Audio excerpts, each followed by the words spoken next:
Yeah, right. Hi everyone. So today I'm going to cover the option trading part. I assume that most of the option traders are aware of the basics, that is the call and the put, what are the calls and what are the puts and how it is traded. If not, I will give a link in the video description for anyone who wants to know about what is option call and put and how do we trade on them. So the agenda of this video is basically to create an awareness in traders as to why most of the option traders fail, right? And the reason behind that is quite simple. We'll see in this video that what are the common pitfalls and how you can safeguard. See, this is not a 100% strategy to save yourself from having a losses in the derivative market, but this will actually give you a thought before you buy or sell your options. So let's see.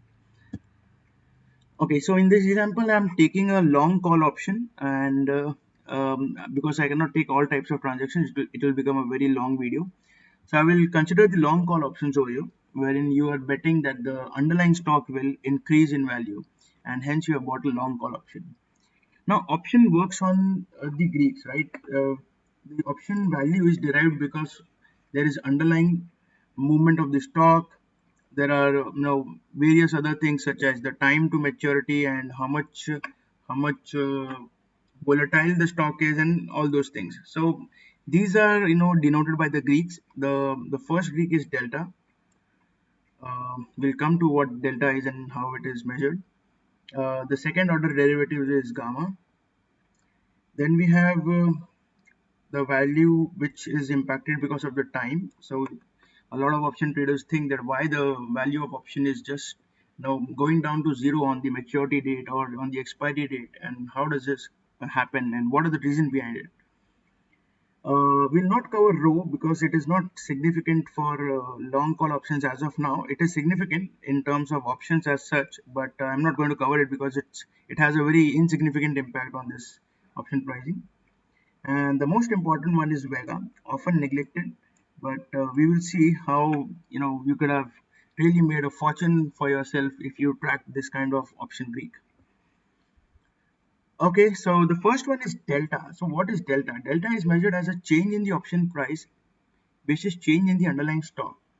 So let us take an example of a stock, say X, which which has 100 lot size, right? And I suppose as of now the stock price is at 150 and I have bought a call of say 145. Now my call of 145 is obviously it's close to the strike price, so it's at the money. And suppose this call has a delta of 0.75. What this 0.75 means is that for every 1 rupee or dollar change in this stock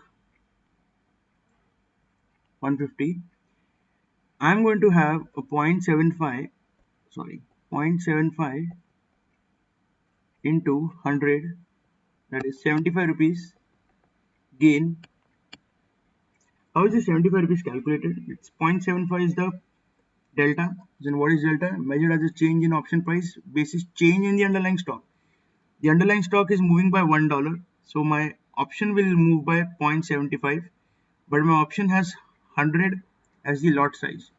So my overall position will be 75 rupees profit. Right? Quite simple, easy to understand. You can do it in Excel and test this. So delta is usually between 1 and -1. We'll come to this in probably in the next video when I cover the put options. But just understand for the long call options, the delta is 1. It is positive, right? Okay. The second order derivative is gamma. So we understood that delta is change in option price per change in stock price, right? So what is gamma? Gamma is change in call option price because of change in delta, right? So that is why it is known as the second order derivative. That is, if the delta is moving by some say some basis points, then what will be the change in the call option price. Gamma is largest when the option is at the money. It's because here the delta is approximately close to 1, so the changes are minimal in delta. So if you plot the delta, so delta, if you plot the gamma, sorry, it will be like this. If I plot it, and this will be at the money option, right? This will be your at the money option. Both of this will be out of the money, out of the money. Somewhere here it will be in the money. I don't know where exactly. It depends on what strike price, right? Uh, Maybe not. This will be in the money, yeah, because it's a long call option, and this will be out of the money, yeah. So anything which is on the left hand side of ATM is basically the in the money call, and the rest is out of the money. So what happens is that since at ATM the delta reaches 1, right? The maximum the delta can reach is 1. We know from here the maximum the delta can reach is 1. So over here the changes in delta is very minimal, right? When the change in delta itself is very minimal, the gamma will be as it at its maximum value, because from here the delta cannot change anymore, and hence the gamma cannot change anymore. So the gamma is at its maximum value at the at the money option. Now, why is gamma important, right? We'll come to this when we see the actual example of the option Greeks. So we'll keep it marked as of now. Next is theta. Okay, theta, as the name starts with T, you can understand it stands for time. So what is theta? So theta is change in option price is dependent on number of days to expiry, often known as enemy of the option buyers. This is because this Greek has a negative value throughout its life, and since the option cannot be rolled over to the next one and needs to be settled. So what does this statement mean is basically this theta will always have a negative value irrespective you are a call buyer or a put buyer, right? It is known as the option, as the enemy of the option buyers, because since it has a negative value, all these positive values that is generated by delta and gamma gets negated by this theta. By how much degree and by how much magnitude, that is a different topic, but if you understand from the layman's language, this will add the value to the call option, this will add the value to the call option, this will remove the value from the call option because it has a negative option, negative sign. So we'll cover in detail what is theta. Rho we are not covering as of now, we can cover it second in some other video. The most important for me as an option trader is Vega. I always take care of what Vega the stock is showing, and you can understand that from Vega you can understand it's for the volatility of the option. So what is the volatility of the option or the underlying? Now, since a stock can move in three directions, right? It can have a flat trajectory, it can have a trajectory like this, or it can have a steep trajectory. Now, what is happening over here in the flat trajectory? There is no volatility. Over here, there is very high volatility, right? It's up, it's down, it's up, it's down, and here it's a one-way movement, right? So volatility is irrelevant, but volatility is still there, but it's in the positive direction. At least there is no uncertainty over here because the stock has moved in a steep direction. So what is more dangerous for an option trader? This one is very dangerous for an option trader because option trading means you are taking a directional bet, and over here there is a confusion in the direction, right? And because of that, the stock exhibits a very high volatility. Now imagine a stock like a Reliance, 1600 at the start of March, goes to 850, comes back to 1400, goes back to 1100, shoots back to 1700. Now imagine a person buying a call option at the start for a 2 month or a 1 month call option. Imagine the problem that he must have faced and how many decisions he must have taken of exiting the position or squaring off the position or hedging the position because of such a large volatility in such a big stock, right? A stock which has 10% weightage on the Nifty 50.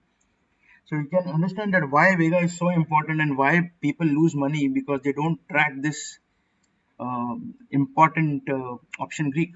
We'll see it in the next slide.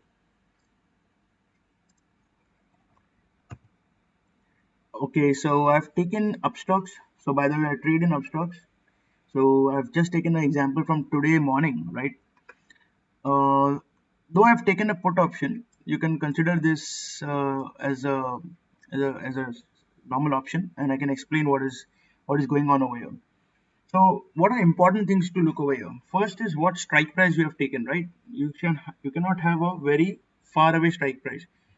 The Nifty spot is 339, 21,339, and you have taken a example a put of, let's consider this as a call of 2100. And what is happening over here is basically you have to see the option Greeks: delta, gamma, theta, vega, and rho. We have discussed all these. I'm not going to discuss this one. So what is happening over here? You can consider this as plus 0.5. You can say plus, doesn't matter. Theta will always be negative. Vega doesn't matter. Okay. So you can consider that delta is plus 0.45. The lot size of Bank Nifty is 20, right? So this is what, 9 rupees gain for every 1 rupee change in Bank Nifty's value. Gamma is 0. I'll explain why gamma is 0. Theta is minus 54, right? Most of the option buyers don't consider this. And look at Vega. Vega is 9, right? I don't know what does 9 mean, but for that purpose, you'll have to use that model and everything. But simplicity perspective, just understand that 9 is a high value in terms of volatility. And if you want to double check this, you can come back and check this implied volatility. See, implied volatility is something that is always denoted in percentage, and it is not observable, right? You cannot predict volatility. Implied volatility means it is implied by the equation. So there are two ways to compute the option prices. One is the Black-Scholes method. The second is the binomial method. Both these methods have volatility as an input to it, but since all other components are comparable and volatility is not comparable, hence the name implied volatility. That is, to balance the equation, the value that the volatility will take is known as the implied volatility. So what is happening over here? What is happening over here? Just have a look at this one. Most important part is these two, right? The rest is quite simple. You don't need a lot of science behind this. So theta of minus 54 means that as time passes, right? So for simplicity perspective, I'll take 1 day. Actually, it's not 1 day. It is basically continuously compounded. Stock market is always continuously compounded. I'll just take 1 day. So if at closing, this is my option price and option Greeks. So tomorrow on Monday when the market opens, by default, this 330 will lose minus 54. It will lose minus 54. Why? Because you are standing on 19th today. The expiry is on 25th. This theta is option buyer's enemy. It will start from here and it will come down like steeply to 0, right? So minus 54 means on 20th when it opens, it will start 54 rupees minimum minus, because that is the theta. It's given over here, right? It's showing you that on Monday if the stock opens flat, or if it does not have any volatility, the market opens flat, minimum loss is minus 54. So why to buy an call option which is expensive, has a theta of minus 54 on closing, right? So we'll understand how traders fall into this pit of buying call options and not looking at these two important Greeks, Vega and Theta. Now what is Vega saying over here? Vega is your friend, right? See, understand again, when an option is on the underlying stock movement, as we spoke, that it could be linear or it could be steep or anything. So consider two examples, one where it is linear and second where it is volatile like this within the day. I'm just talking about an intraday stock, right? So for this, there's a continuous positive movement over here, and your Vega will continuously show improvement over here. Why? Because each tick is almost exponentially increasing over here.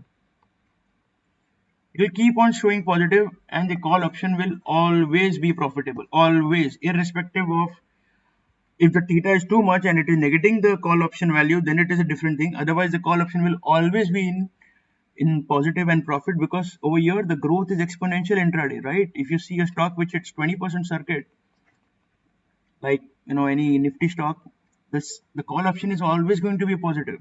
But look at the second scenario, where the stock is, let's make it more flat, is like this, and suddenly it goes like this, right?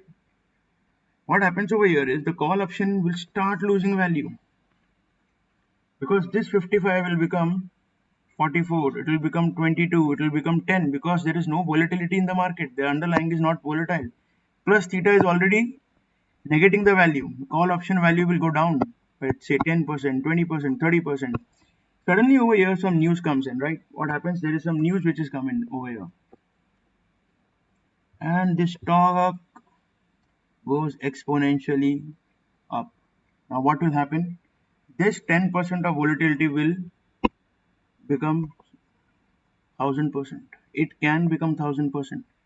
It can become 100%. It can become 200%. Will not show whether it's 200%. I'm just giving a hypothetical example that if a stock moves like this, now we have so many live scenarios in the current market that where the stock has moved like this. Now let us just take a very simple example. When the Reliance this was announced, the stock moved 9% intraday. 9% for a heavyweight like Reliance to move, that means in the intraday it has shown exponential growth. On that day, there were some call options which gave 6,000% returns in 10 minutes of trade. Why? Because the entire day the stock option was like this, so it was losing value. And when the news came in, it just shooted like anything. And this became option buyer's friend. And this was too small to negate this one, because it was increasing like anything. So that's the reason that if you are lucky and if you track the market well, you can make a fortune from this option trading. So last thing that I would like to cover today is the common trading mistakes that people do. Carrying forward OTM options. We understood that OTM is basically out of the money, right? So you have a 21,000 bank nifty call, and suppose the market itself is at 23,000, and you are having a 25,000 call. Market is at 23,000. You are at 2,000 points away from the bank nifty, and this is an OTM call, right? Because it's not close to 23,000. So what will happen to the OTM call? This theta will kick in. And as soon as you carry forward it, the next day minus 54 rupees. By default, your option price will fall, right? Consider this example. Even if you do nothing, the next day the minus 54 will kick in, because that's the theta. So that could be one of the most common mistake. The second one is large one directional bet. Now I've done this a lot of times, so that's how I've learned not to do this. So large one directional bet is like, you're tracking a stock, and you know that over here there is an earning announcement, and over here you try to act smart and you buy say 5 lots of this security, and you pay suppose say 50,000 in your premium. Now what happens? The earnings, even if it is good, it is not accepted by the market, and it starts falling. But you have a bias of this stock, and what you do is basically you have already spent 50,000. You say, okay, let me spend more 10,000. Let me average it below. Now total you have spent 60,000. Understand, 60,000 on a one directional bet is a very very big mistake. I am not talking about the institutional investors, but I am talking about the retail investors. Don't take such a big bet one directional, especially on the earning season. If you are confident that you want to invest in this one, if you want to buy 5 lots, no issues, buy 5 lots. Hedge yourself by selling in futures for 5 lots. Do this for intraday, or you can buy a put, but put will require a premium. So a cheaper way is to sell the futures intraday. So if in intraday the market moves against you, your call option will go down, but your futures will save you because you have shorted the stock, right? So your call option will go down, but your futures will go up, and you will have a minimum loss. So whenever you want to take a directional bet, please hedge yourself. Otherwise, you could lose a lot of money in no time. Broker recommendations, I don't need to tell you about this. See, option trading is very profitable for brokers, right? Because I told you that theta is your enemy, and it will always be your enemy because it's negative. So brokers know that most of the call options will expire worthless. So let them trade, send them messages, let them buy more. At the end, they are getting brokerages, right? They are getting brokerage for every trade that you are doing, and they know at the end, if you take out of the money calls, you're going to end up losing the premium. Premium will go to the option seller, but the commission always goes to the broker. So avoid that mistake. Not tracking the market or trade. This is one common mistake that most of the people do, and even I have done it a lot of time. It's like you have taken, say, suppose you got the news that the stock is going to. Say, suppose we'll take this example, like it recently happened, right? Vodafone got an offer from, I think so, Amazon or Microsoft. I don't know which company, but we got this intraday spike in Vodafone, and where it actually rallied 25% in 2 minutes of trade. A lot of people bought call option over here, and what happened is the news just faded out. The news just faded out, and the stock came back to these levels by the time of the market closed, right? Or at least 10 to 15% correction it gave. I imagine a stock which is of 8 to 9 rupees, having a very heavy lot size, I think so 4,000 or 8,000, I don't remember, is falling 10% and gaining 25% intraday. That means if you're not tracking the market and if you've taken a one directional bet, just imagine the kind of losses that you're going to have. So don't trade in options if you're not tracking the market. Options is not for everyone. It is for informed investors. When I say informed investors, is basically the one who's tracking the market, who's tracking their trade, right? I'll wind up this video right here, but I will continue. I'll try to continue more on this options trading, right? Thank you.